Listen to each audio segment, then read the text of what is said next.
அனைவருக்கும் வணக்கம். மருதாணி மரம் அப்படின்னு ஒரு நாவல் எழுதியிருக்கேங்க.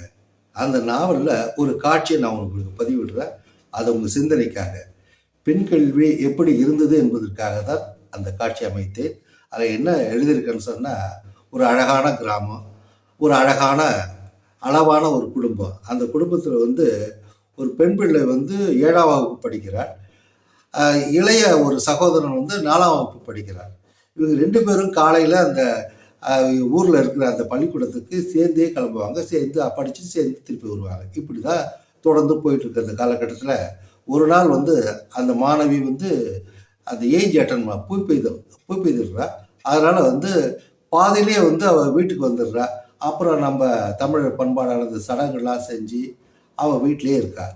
எப்பொழுது போல் அந்த சின்ன பையன் என்ன கேட்குறான்னா, அம்மா அக்காவை ஏம்மா எனக்கு ஸ்கூலுக்கு என்னோட சேர்த்து அனுப்ப மாட்டீங்க அப்படின்னு கேட்குறான். இல்லைப்பா உனக்கு தெரியாதுப்பா, அக்கா இனிமேல் ஸ்கூலுக்கு உன்னோட வரமாட்டாங்க அப்படின்னு சொல்கிறேன். இந்த காட்சி தான் அது. இது என்ன சொல்ல வரேன்னு சொன்னால், ஒரு குறிப்பிட்ட வயதுக்கு மேலே பெண்களை படிக்க வைக்க மாட்டார்கள் அந்த காலகட்டத்தில். அதை தான் தந்தை பெரியார் போன்றவர்கள்லாம் பெண் கல்வி, பெண் உரிமை, பெண் விடுதலை இதெல்லாம் பேசி தான் இன்னைக்கு எல்லா துறைகளும் பெண்கள் சாதனை படைத்துக் கொண்டிருக்கிறார்கள் என்பதற்கு உதாரணமாக நிறைய பெண்கள் விஞ்ஞானிகளாக, விமான ஓட்டிகளாக, ட்ரெயின்ஸை ஓட்டுபவர்களாக எந்த துறையில் பெண்கள் இல்லை. அதுக்கெல்லாம் வித்திட்டவர்களில் பெரியாரும் ஒருவர் என்பதை நாம் மறந்துவிடக்கூடாது. நன்றி, வணக்கம்.